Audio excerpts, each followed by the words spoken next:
Olá pessoal, meu nome é Luciele, sou aluna da Uninter do Polo João Molevá de Minas Gerais. Estou aqui dando continuidade ao meu estágio supervisionado de gestão escolar, devido à pandemia.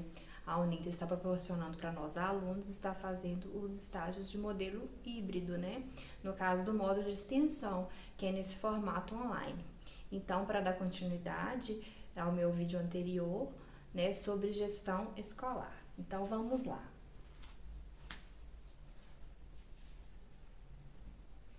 O estágio supervisionado de gestão escolar, modo extensão. Junto comigo estão fazendo este trabalho Adriele Cristine de Araújo, RU 2144 697, Geisiele Gonçalves Barbosa Vital, RU 2145 004 e o meu, RU 2145 268.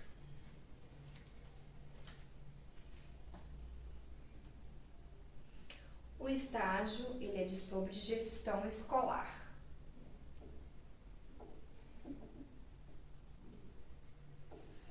Aí, para iniciar, tem uma frase aqui que é: juntos é possível construir uma escola pública, democrática e de qualidade. Não somente uma escola pública, mas também escolas privadas, nas particulares.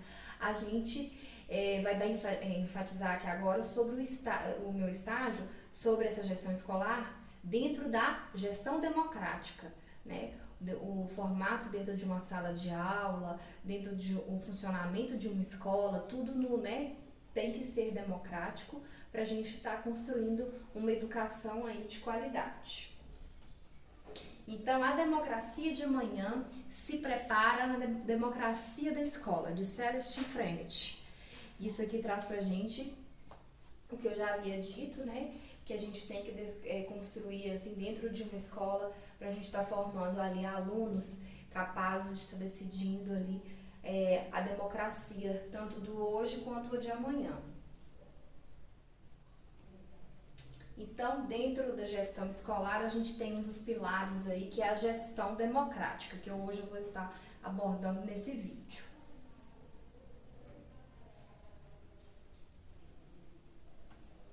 Então, a gestão democrática, ela pressupõe a participação efetiva dos vários segmentos da comunidade escolar, os pais, professores, estudantes e funcionários, em todos os aspectos da organização da escola.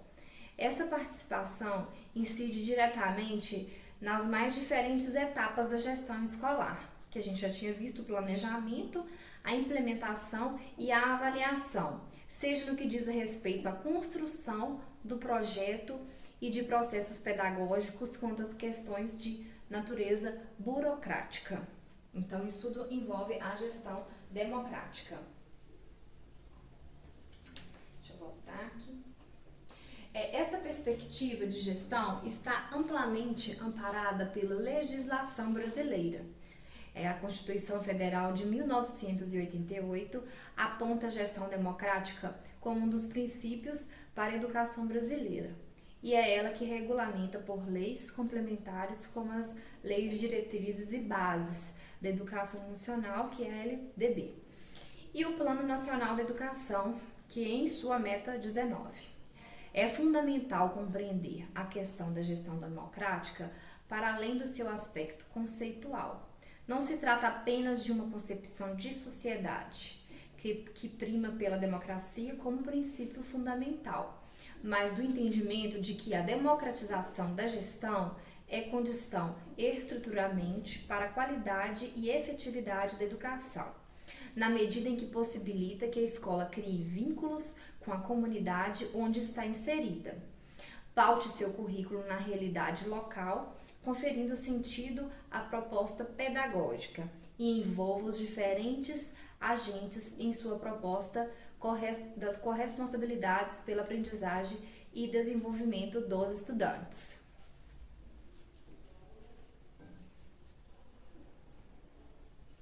Então, a gestão democrática nas escolas, é um dos princípios do ensino, como a gente viu, está previsto na lei, né, do Plano Nacional de Educação. Para que há uma escola democrática, é fundamental a existência de espaços propícios para que as relações sociais entre os diversos segmentos escolares possam acontecer. Então, esse processo implica, inclusive, no envolvimento dos próprios estudantes, tendo a experiência e o direito à participação como elemento fundamental para o pleno desenvolvimento. Para que a gestão democrática aconteça, é fundamental criar processos e instâncias deliberativas que a viabilizem. Nessa perspectiva, o modelo tradicional de organização da escola ainda é um grande obstáculo, conferindo ao diretor ou equipe diretiva as prerrogativas de decisão sobre a escola e sua comunidade. Mesmo com a existência de legislações que amparem a construção de uma gestão descentralizada, é preciso que a própria instituição escolar transforme sua cultura na perspectiva do diálogo igualitário, da horizontalidade e do equilíbrio entre as forças que compõem a comunidade escolar. Então, a gente tem aí que, junto com esse processo, né, de democratização, a gente tem que ter transparência, né, no uso dos recursos, mais diálogo com a comunidade, voz aos alunos, temos que decidir, né, o que queremos juntos. Aprendizagem é sempre em primeiro lugar. Educação de qualidade também é direito de todos. Então, são tópicos aqui importantes para que ocorra, né, uma democratização dentro de uma escola.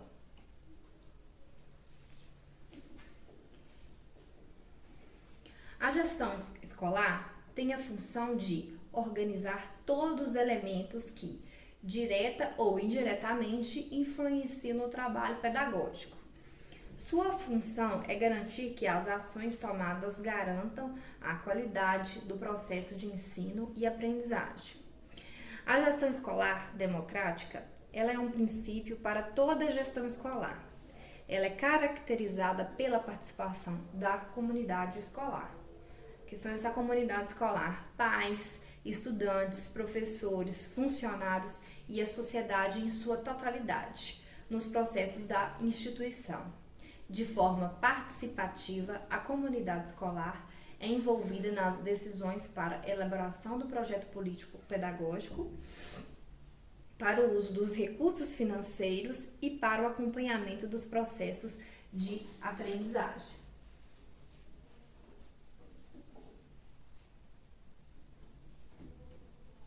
Então, qual que é o objetivo da gestão democrática? Né? O objetivo da gestão escolar democrática é aproximar a escola, pais e sociedade para promover uma educação de qualidade e que estimule o exercício da cidadania.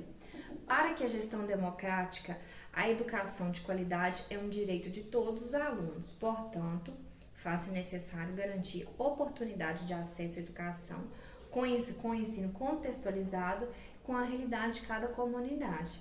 Né? Então, para que isso tudo aconteça, a gente precisa tanto do apoio dessa sociedade, que são os pais, né, dos alunos, junto ali com toda a comunidade escolar, para que está acontecendo essa gestão.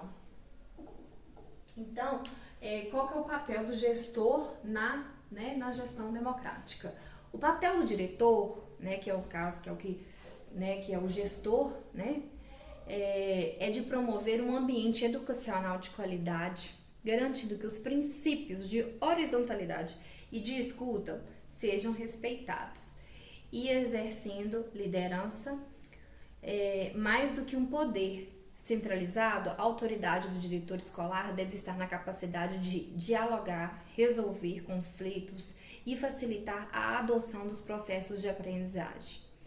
Ele deve servir de canal transparente e imparcial entre as comunidades escolares e outros setores da gestão escolar.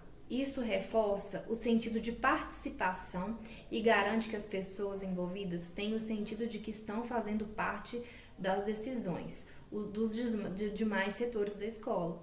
Então, o diretor ele tem responsabilidade nisso aí, tanto de centralizador, né, de autoridade dentro de uma escola, que tem que tomar, né, decisões, que cuida de todo o planejamento, também de orientação, né, dos alunos.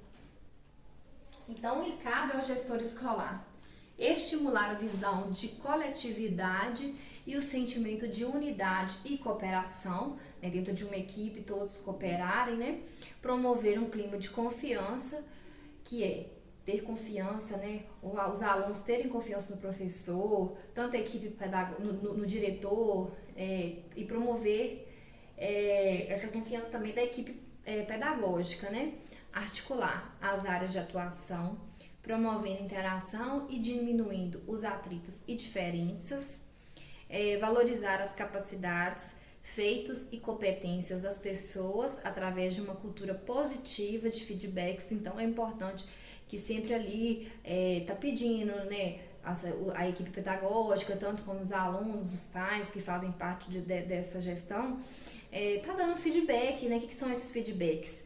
Tá vendo se tá certo, né, do jeito que tá sendo, tá dando para todo mundo, né? Isso que são feedbacks do modelo de ensino, se tá tranquilo, se pode prosseguir dessa maneira, ou fazer algum tipo de modificação, né? Então, esses que são uma cultura positiva de feedback. Prezar para que as decisões sejam tomadas de forma coletiva e compartilhar as responsabilidades, né? E compartilhar as responsabilidades, que é tudo tomado em conjunto, não só o diretor, né, que é o gestor escolar, mas sim compartilhar isso aí, as decisões e também as responsabilidades. Como é a estrutura de uma gestão escolar democrática, né? A gestão democrática, ela é constituída a partir da participação de toda a comunidade escolar, que tem sua voz representada em instâncias colegiadas. Então, como pode ser feito isso? A gente tem um conselho escolar, né, que é o conselho escolar dentro da escola, né, compostos ali pelos equipe pedagógica, diretor, o conselho de classe, né, feita geralmente pelo professor ali juntamente com os alunos, associação de pais e mestres, né, e o grêmio escolar, que a gente vai estar estudando cada um aí, para a gente estar entendendo como que se compõe aí essa gestão escolar democrática aqui dentro de uma escola. Então, vamos lá. Primeiro que a gente vê aqui o conselho escolar, né? O conselho escolar, ele é composto por representantes da comunidade externa e interna. Um conselho escolar é um órgão composto por todos os segmentos da escola. Ele tem função consultiva e deliberativa, fiscalizadora e mobilizadora e pedagógica. É o conselho escolar que proporciona as condições para a implementação de procedimentos mais democráticos dentro da escola, com decisões provenientes de um processo coerente e efetivo de construção coletiva. Esse conselho escolar, como eu já tinha dito, ele é composto então pela equipe pedagógica, pelo gestor, que é o diretor, né, supervisor. Então, com esses intuitos aí de fiscalizar, né, de delimitar as funções, né, tanto também planejar. Então, vamos lá. O que é um conselho escolar, né? Como a gente viu, os conselhos escolares representam comunidades, né? Ele desempenha um papel importante de garantir aí as importantes decisões tomadas aí pela escola. Então, para frisar aí o que é um conselho escolar.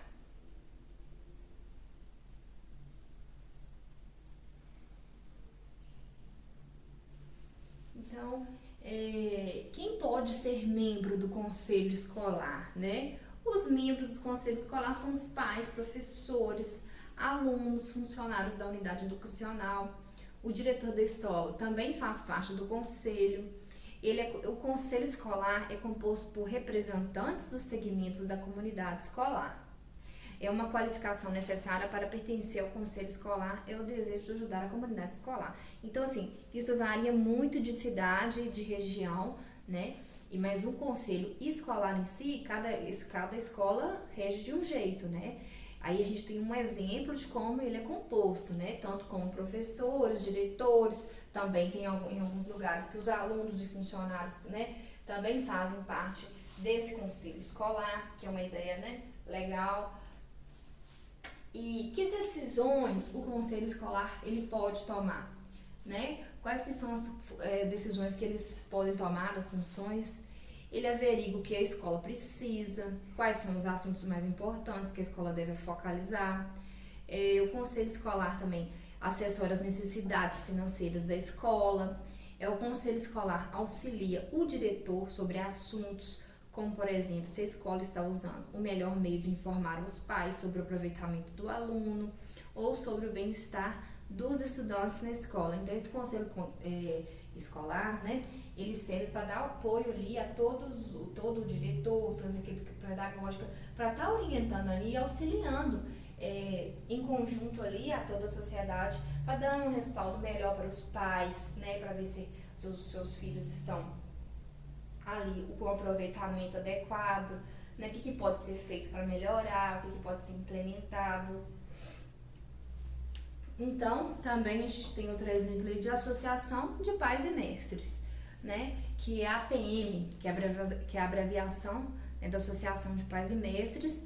Ela é uma instituição, né, auxiliar da escola, criada com a finalidade de colaborar no aprimoramento do processo educacional, na assistência escolar e na integração da família e da escola e comunidade.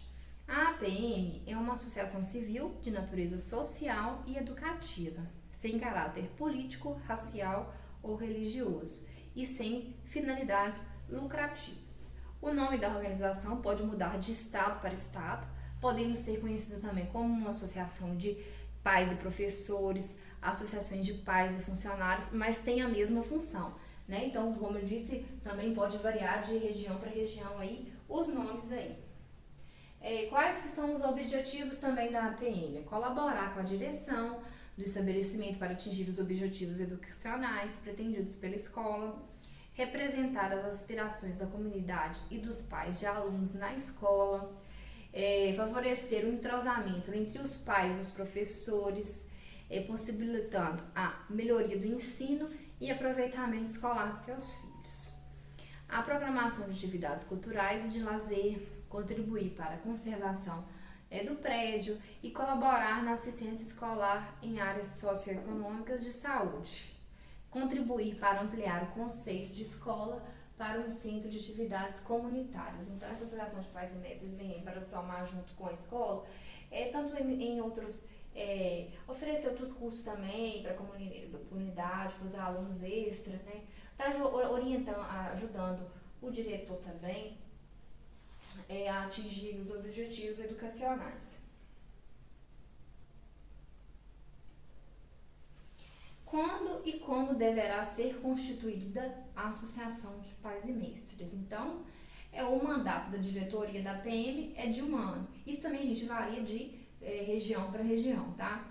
Devendo o diretor da escola, ao final do mesmo, convocar a equipe escolar, né, que é o vice-diretor, o coordenador pedagógico, o pessoal administrativo e os professores, pais dos alunos e os alunos maiores de 18 anos, para a Assembleia Geral, que será presidida pelo mesmo.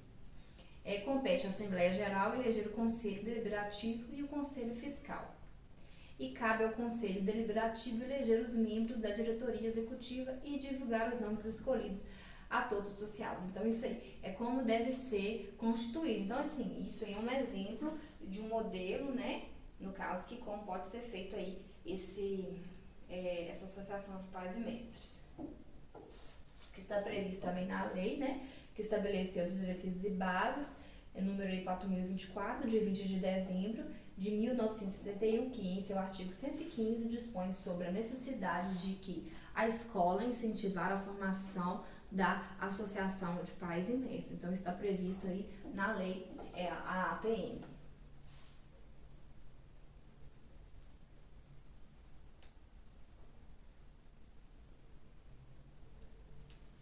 Então, o Grêmio Estudantil, né? O Grêmio Estudantil, ele é uma organização que tem o objetivo de representar os interesses dos estudantes, né?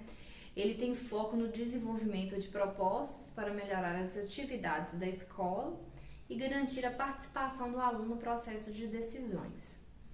As propostas do Grêmio Estudantil têm caráter cívico, cultural, educacional e esportivo e social. Então, tem escolas que proporcionam o Grêmio Estudantil, tanto na forma assim para poder estar incentivando os alunos nas atividades, né, esportivas, né, que é importante, quanto de caráter social também, que influencia muito e é interessante estar trabalhando isso na escola. Então, o que é Grêmio Estudantil, né? O Grêmio Estudantil, ele é formado, né, pelos alunos e para dar voz aos estudantes da escola, né, para um clima de competição, né, de estar aprendendo ali a competitividade, o respeito um com o outro, né? Isso aí é muito importante estar trabalhando. Ele desenvolve atividades culturais e esportivas, né? Ele pode ou não fazer parte do currículo escolar. Ele também pode ser organizado em reivindicações tais como compra de livros para a biblioteca, transporte gratuito para estudantes e muitas outras coisas. Então, o Grêmio Estudantil serve ali para você estar promovendo aí, no caso, a democracia, como a gente já tinha falado no início, que é importante para a gente estar formando hoje alunos, cidadãos no futuro, reivindicando aí pelos seus direitos, né, que são direitos de todo mundo, né, que é um transporte gratuito, livros para a biblioteca. Então, assim, para a gente estar formando cidadãos aí democráticos, né, respeitando, para isso que auxilia o Grêmio Estudantil. Né, a importância que ele comece a entender, né, o esporte e da política para a sua vida. Isso é muito importante. É um espaço onde se pode discutir os problemas da sua escola e que deve ser feito para melhorar o ensino. Então, ele já aprende desde o início ali a estar vendo o que está sendo bom para a escola, reivindicar se está tendo alguma coisa ruim, né? Tá tendo ali um respaldo também daquela comissão, porque é formada a comissão, todo o Grêmio, para estar deliberando ali as coisas importantes, né? O que é mais importante naquele momento. Então, o Grêmio é muito importante de ser trabalhado dentro de uma escola. A gente vai passar agora para outro tópico, que são os representantes de classe, né? Ou representantes de turma, também cada escola, né, varia de cada região para região, como é chamado. Né? São alunos de cada turma, escolhidos de forma democrática, que vão com o Grêmio Estudantil representar as demandas de sua classe. Então, a escolha do representante de classe, ele estimula desde cedo o sentimento de responsabilidade e de participação nas crianças. Ele é introduzido os aspectos fundamentais para o desenvolvimento da vida social e democrática. Então, geralmente, esses representantes de classe são escolhidos mesmo entre os alunos, né, de cada sala. Eles ali nomeiam um para estar representando a sua turma, né? Cada turma elege um ali de forma democrática da votação, né? Sendo aberta ou fechada, isso aí varia de cada escola para escola. Então, ele já desde cedo está introduzindo isso aí na vida das crianças, né? Dando eles a responsabilidade, né, de estar elegendo ali uma pessoa para representá-los, né, para os direitos dele. Então, desde cedo já se trabalha isso em salas de aula com os representantes de classe. Né? A gente tem um exemplo aí dos representantes de turma, como eu disse, cada um faz faz de jeito, né, democrático, cada um levanta e fala qual que quer, ou por votação. Isso aí é de cada escola para escola. Né? Então, as atribuições de um representante de turma é acompanhar os colegas nas dificuldades apresentadas, aprendizagem de atitudes, faltas, casos de doença, auxiliando a direção e os professores, né? No caso, algum colega adoece. Então, assim, tem que ter, o representante, ele fica responsável por isso, para poder ajudar o professor a estar, né, lembrando assim, ó, o coleguinha não veio à aula hoje, tá doente, né, tá alertando os professores, tá ali sempre junto para dar esse amparo. Estimular e organizar junto com a direção e os professores a criação de grupos de estudos para auxiliar os colegas com dificuldades, isso é muito importante.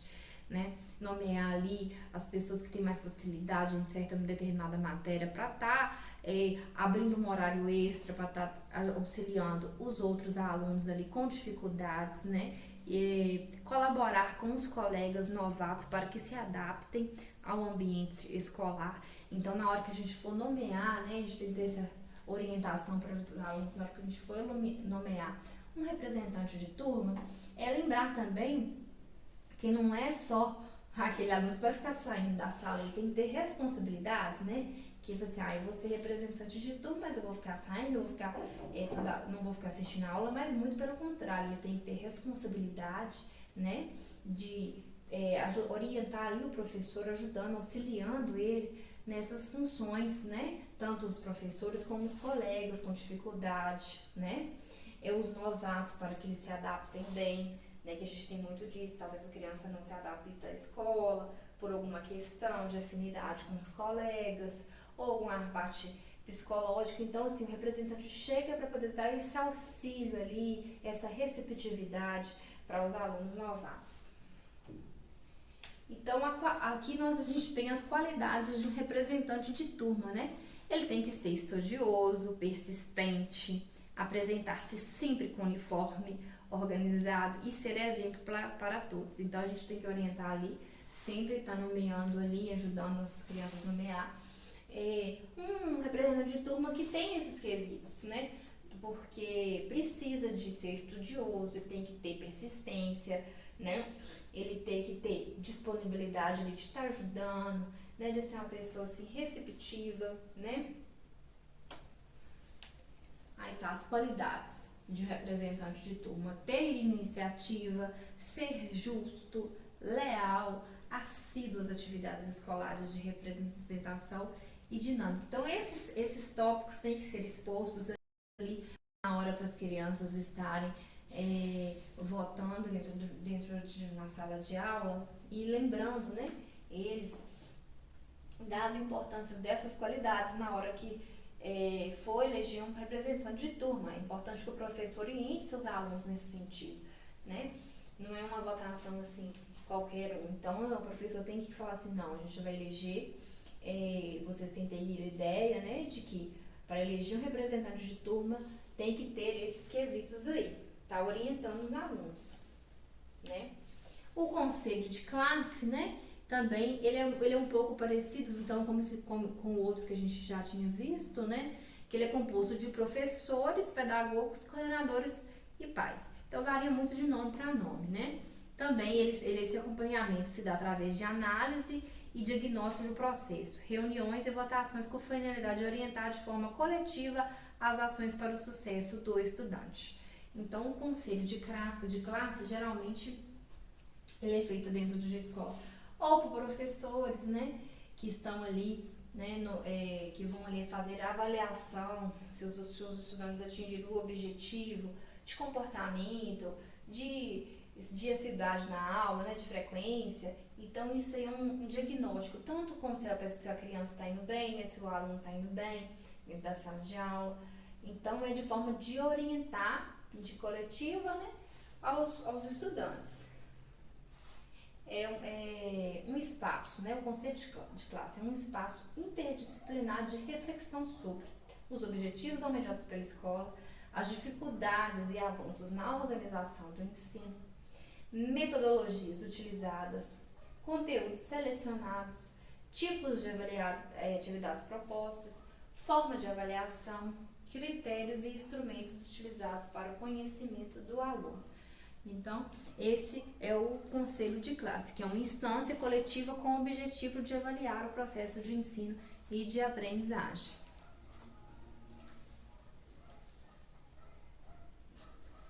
Aí a gente tem o objetivo, né, do conselho de classe, né, que é ser espaço de decisão coletiva de forma que a análise do desempenho do ensino e da aprendizagem seja feita de forma preventiva e participativa.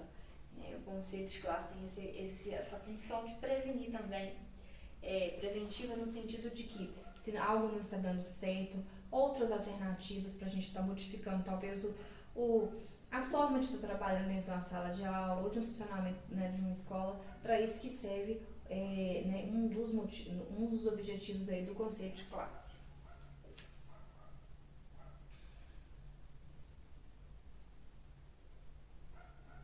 A equipe gestora. O que é essa equipe gestora? A equipe gestora, ela deve ter a gestão escolar democrática como princípio de trabalho, através do comprometimento com o trabalho coletivo, a ética profissional e a adoção do projeto político-pedagógico. Por isso, cabe à equipe coordenar a elaboração do plano de ação de forma democrática, né, do projeto político-pedagógico. Toda a organização do plano de ação deve ser baseada em pesquisa, estudo, integração, compromisso e responsabilidade, para assegurar a existência de uma educação democrática.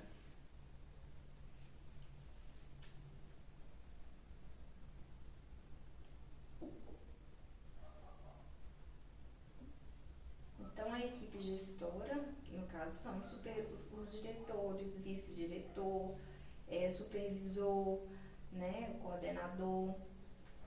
Então, o papel dos gestores e coordenadores pedagógicos uma escola só consegue implementar a educação integral de forma adequada quando a proposta tem um total comprometimento da equipe gestora. Diretores e coordenadores pedagógicos devem assumir a responsabilidade de orientar e liderar os processos de gestão, mobilização e articulação necessários à plena realização do programa.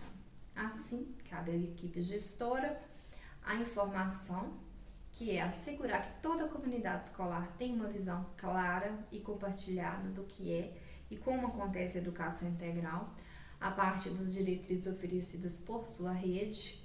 É a mobilização, que é convocar a comunidade escolar para aderir com convicção e entusiasmo ao programa, por meio de oficinas com os alunos, encontros formativos com os professores, ação de comunicação com as famílias, reuniões, né, com diferentes representações da comunidade.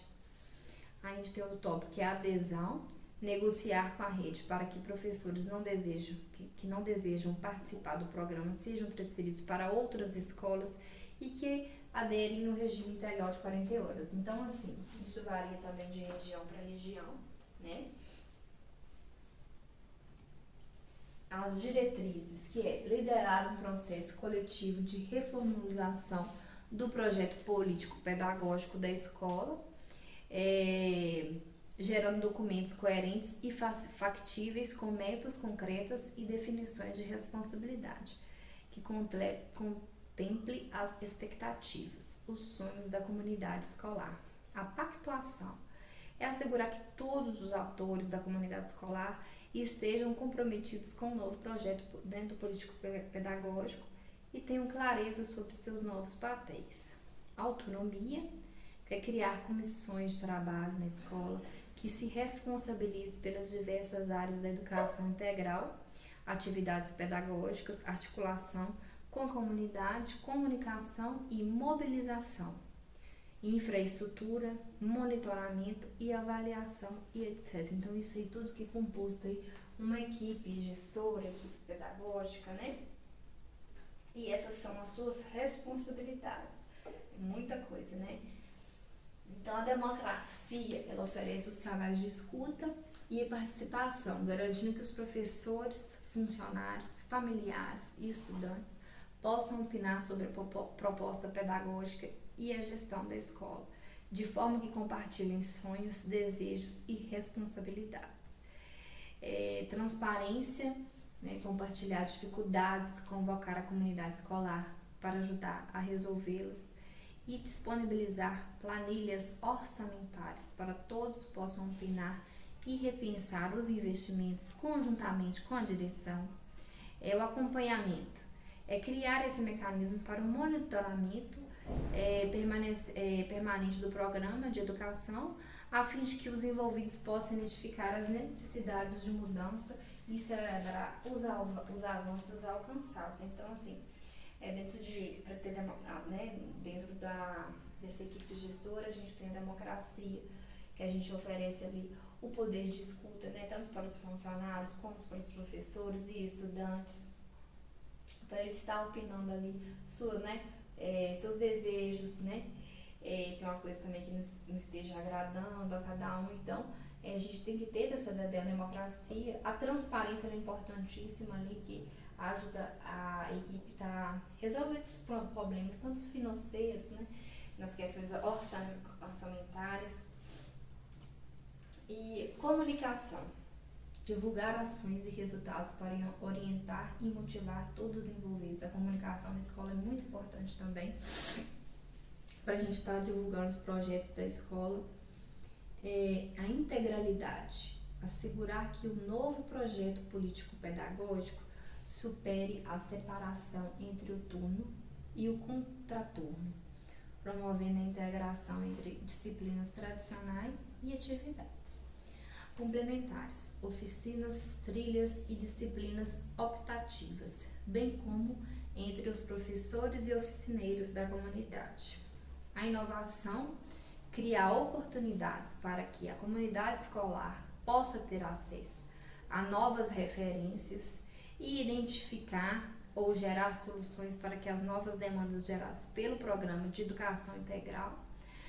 A infraestrutura, né, que é garantir as condições físicas necessárias para a realização das atividades de educação, otimizando os recursos da escola e da rede e de parceiros externos. Então, a gente tem esses itens aí, que é composto, né? A gente tem o engajamento, que é integrar a escola ao seu entorno, participando da vida da comunidade e envolvendo todas as etapas do programa de educação. Parcerias, muito importante, mobilizar o apoio de diferentes setores da comunidade, né? Empresas, organizações da sociedade, serviços públicos, lideranças, moradores, familiares, artistas, entre outros, de forma a ampliar os espaços e agentes de aprendizagem, né? Criar parcerias aí com o intuito de estar ampliando esse espaço aí de educação, tá ensinando os alunos, né, igual os artistas, pode estar orientando os alunos a estar, né, seguindo outros caminhos, né, orientando eles aí a seguir caminhos ligados à arte, né, como a gente tem os artistas, né, os vizinhos, né, os familiares ali, com ideias, né, para estar construindo uma escola de qualidade, uma educação. O educador comunitário, ele designar o educador da escola para articular oficineiros, parceiros, comunidades e professores a fim de que criem um cardápio de oportunidades educativas que integrem o território do currículo e do projeto político pedagógico da escola. Então, assim, procurar esses parceiros aí para estar ofertando cursos extracurriculares, extra classe, extra turno, para que as crianças estejam aprendendo outras coisas, né, extracurriculares, né, como cursos, né, de música, oficineiros de oficina. A gente tem oficinas aí de crochê, né, oficina de pintura, oficina de culinária, oficinas aí ligadas à área digital, né, de cursos, né, para esses alunos estarem envolvendo aí para vários sentidos. A formação, promover ações sistemáticas de formação em educação para os professores, oficineiros, parceiros da comunidade, entre outros agentes da educação.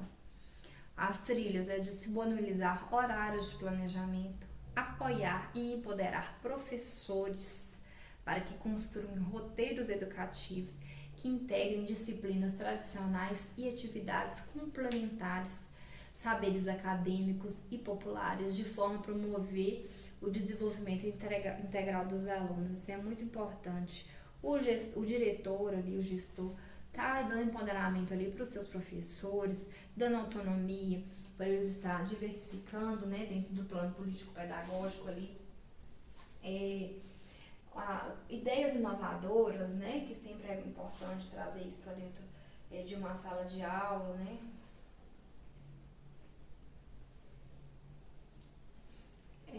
Como que faz uma gestão democrática na escola? Então, Ela faz a partir da participação, né, que é a democracia, que a gente está abordando aí nesse vídeo, durante esse vídeo todo, que é a comunidade escolar. Ela precisa exercer os seus direitos frente à gestão escolar. E ela, por outro lado, tem o dever de criar condições para garantir a qualidade de ensino dos estudantes. Ela é importante considerar critérios para fazer uma gestão participativa na escola. Então, dentro da gestão escolar, essa gestão democrática traz muito isso, né?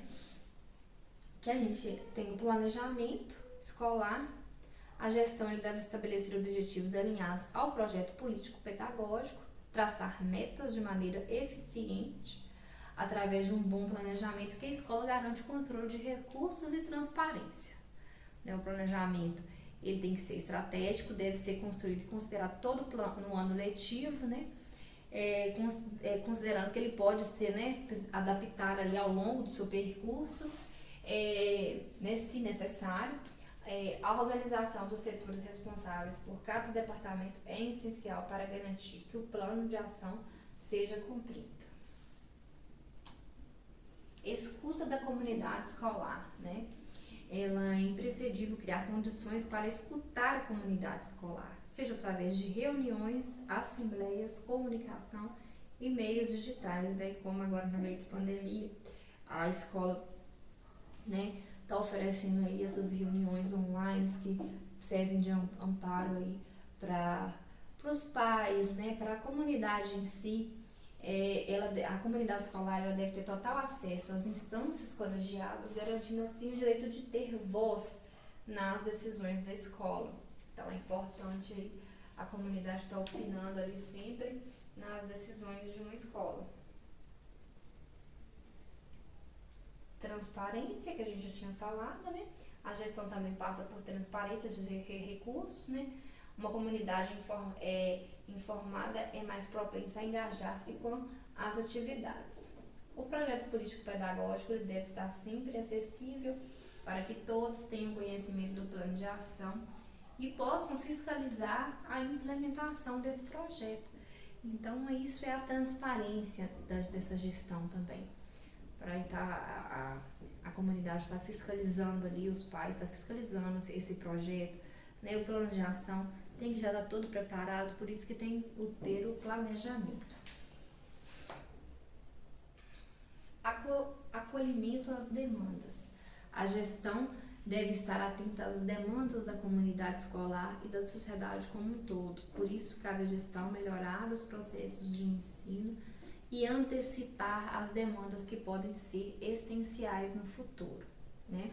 Durante a pandemia da Covid-19, a gestão que soube adotar metodologias estratégicas de ensino híbrido com eficiência conseguiu garantir tanto a segurança das famílias quanto a qualidade de ensino. Muito importante frisar nesse tópico que durante esse período aí de pandemia, muitas escolas estão adotando esses métodos de formato híbrido, né, que são as aulas online. Muitos ainda não têm, infelizmente, não têm acesso aí à internet, mas a escola tem que preocupar com isso, garantindo o estudo, né, pro aluno, o ensino, tá ali ofertando as atividades ali, se a criança não pode estar vendo essas aulas online, né, tá participando ali, tá procurando ali, tá orientando os pais, né, de maneira segura também, levando atividades para a criança estar fazendo em casa, de forma que ninguém saia prejudicado, né? Então, a gestão escolar, né, nessa pandemia é um exemplo assim que tem que ter total responsabilidade e auxiliar dos professores ali a estar coordenando da melhor forma possível para os alunos não ficarem prejudicados num momento tão difícil que todos nós estamos passando, né? Com essa perspectiva, a participação se constitui uma expressão de responsabilidade social inerente à expressão da democracia. Pode-se definir, portanto, a gestão democrática como sendo o processo em que se cria condições e estabelecem as orientações necessárias para que os membros de uma coletividade não apenas tomem parte de forma regular e contínua e suas decisões mais importantes assumam os compromissos necessários para sua efetização. Isso porque a democracia, né, pressupõe muitos mais do que tomar decisões. Isso é uma fala de Luke Siqueira e Girgan Kent, né, em 2008. Ela envolve a consciência de construção do conjunto da unidade social e de seu processo como um todo pela ação coletiva. Muito importante também esse momento que estamos vivenciando, né? A participação ela constitui de uma forma significativa ao promover a maior aproximação entre os membros da escola, reduzir a desigualdade entre eles. Portanto, a participação está centrada na busca de formas mais democráticas de promover a gestão de uma unidade social. As oportunidades de participação se justificam e se explicam em decorrência com uma íntima interação entre direitos e deveres, marcados pela responsabilidade social e valores compartilhados e o esforço conjunto para a realização de objetivos educacionais.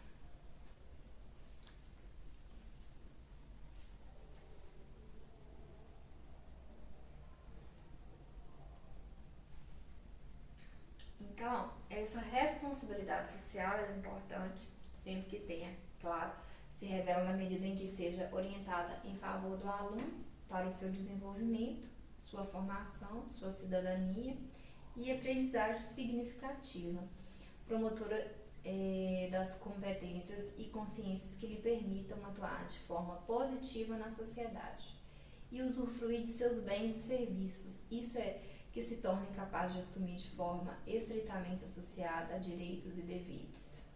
Nesse sentido, a gestão democrática escolar é exercida tanto como condições criadoras das qualificações necessárias para o desenvolvimento de competências e habilidades específicas do aluno, como também para a criação de um ambiente participativo de vivência democrática, pela qual os alunos desenvolvem um espírito de experiência e cidadania, caracterizado pela consciência de direitos em associações e deveres.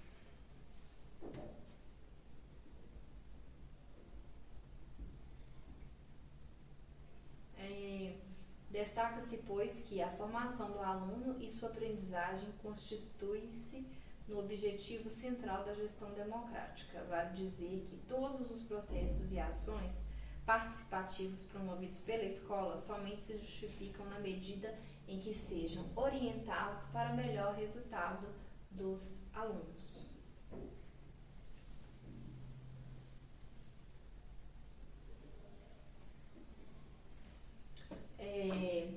Criar na escola uma visão de conjunto, né, que estabelece o sentido de unidade e orienta o sentido de cooperação e ação articulada. Promover clima de confiança, reciprocidade na construção de um ambiente colaborativo. Promover a integração de esforços, articulação de áreas de atuação, a quebra de arestas e o enfraquecimento de atritos, dissensos e diferenças. Criar a cultura de valorização das capacidades, realizações de competências das pessoas, pela celebração dos seus resultados, como valor coletivo da escola e da educação. Desenvolver a prática das decisões colegiadas e compartilhamento de responsabilidades. Então, a gente vê aí, essa é a visão aí, em geral do conjunto, né, de uma, né, dessa gestão aí, que essas coisas envoltas, né, que é promover a integração, valorização das culturas, né, o poder de desenvolver as decisões aí dos colegiados também. Aqui a gente tem uma pirâmide de William Glasser. Essa pirâmide aí, ela é importante para aprendermos. Então, a gente tem exemplos aqui, ó, em azul a gente destaca aqui: explicar, resumir, estruturar, definir, generalizar, elaborar e ilustrar, né? 90% aí que compõe essa pirâmide é quando ensinamos aos outros, né, a explicar, a resumir.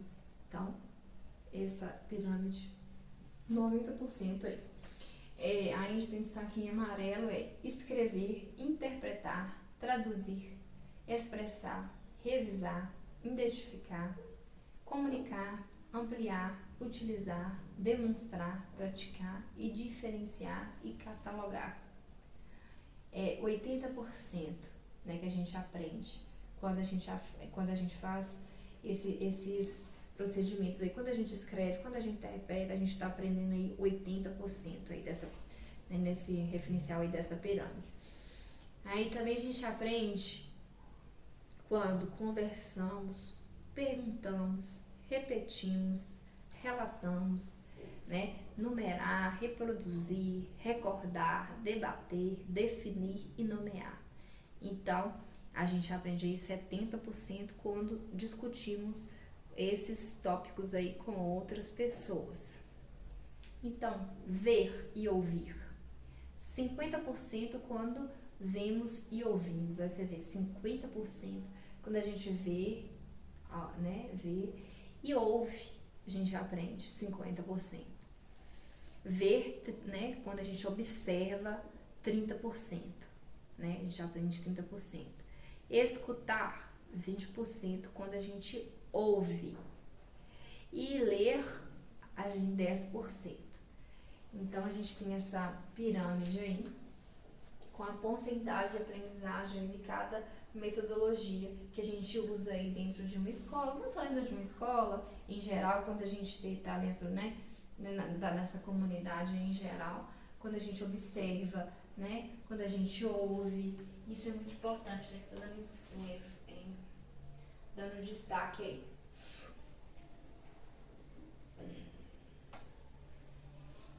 Alguns gestores receiam mudar para uma metodologia mais aberta, por não entenderem sua eficácia prática.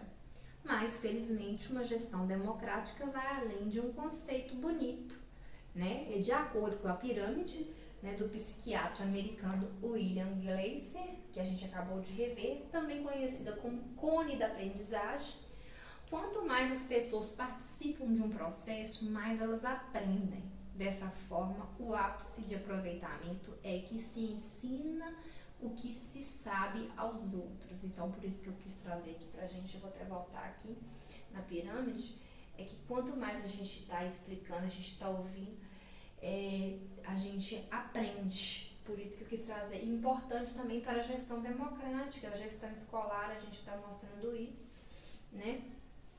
Que isso vai além de um conceito, né, bonito. E são práticas ali que você pode estar ali dentro do convívio ali da escola, não só da escola, mas dentro de casa também é possível estar fazendo ali essa gestão acontecer.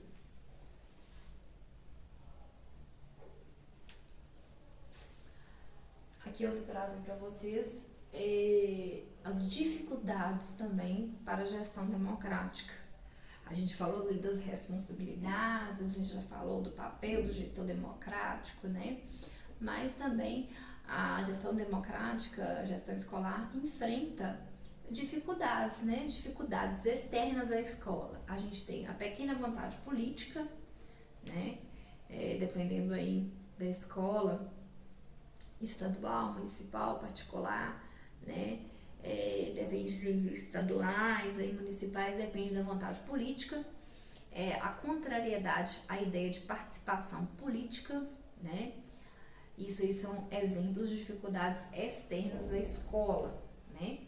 Aí a gente tem dificuldades internas. O que são essas dificuldades internas? A resistência à socialização do poder e a visão patrimonialista. O que é essa visão patrimonialista? A pessoa achar que ele é dono da escola, né? Só porque a pessoa ele é diretor, ele é dono da escola. Não é bem assim que funciona. Por isso que a gestão democrática está aí, né?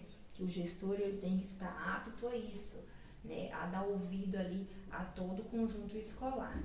E as dificuldades em gerais a cultura democrática ainda pouco consolidada nos diversos segmentos da sociedade, né? As dificuldades de entender a importância do controle social.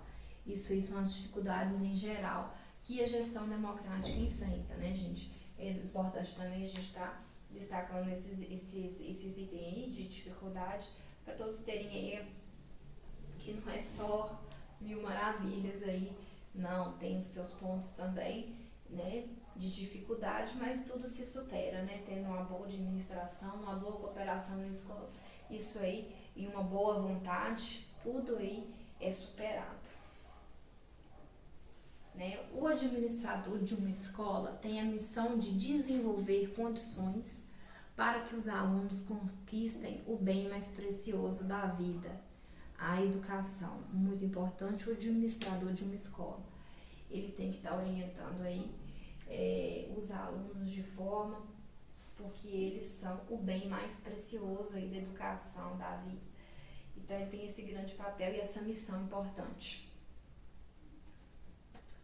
Como implementar na prática a gestão escolar, né? Na prática.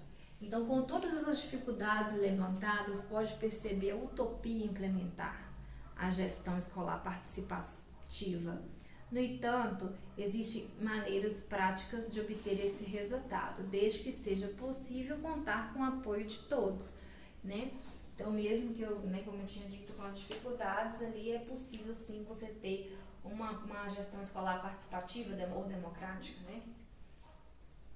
Aí a gente tem aqui o que pode ser feito para a gente estar garantindo aí essa gestão colaborativa e transparente, que nesse sentido, os gestores também devem melhorar a sua capacidade de ouvir, né? Os gestores têm que ouvir mais e aceitar sugestões e críticas.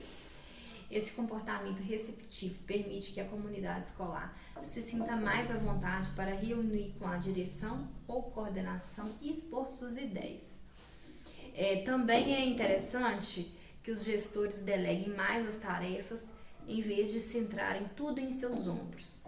Devem estimular a participação da equipe, valorizar o potencial de cada um e repartir responsabilidades.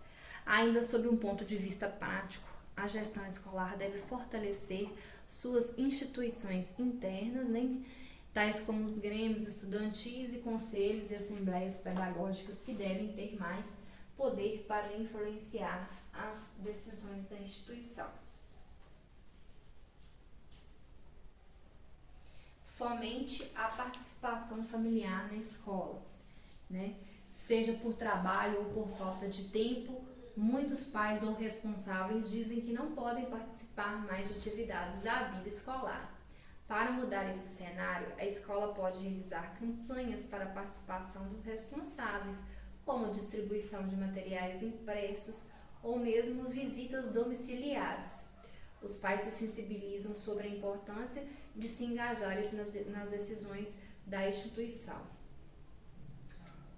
Também pode-se marcar reuniões e encontros em horários alternativos, assim que aqueles pais que trabalham durante todo o dia terão condições de participar de reuniões marcadas à noite, por exemplo. Então, isso aí é uns métodos aí utilizados pelas escolas para estar aí fomentando a participação escolar. Outro ponto importante é tratar os alunos como protagonistas, que são, na verdade, né, gente? A postura de que somente a direção da escola e os professores podem decidir sobre tudo é uma pedra no sapato para a gestão participativa. É necessário que os alunos também tenham autonomia do processo.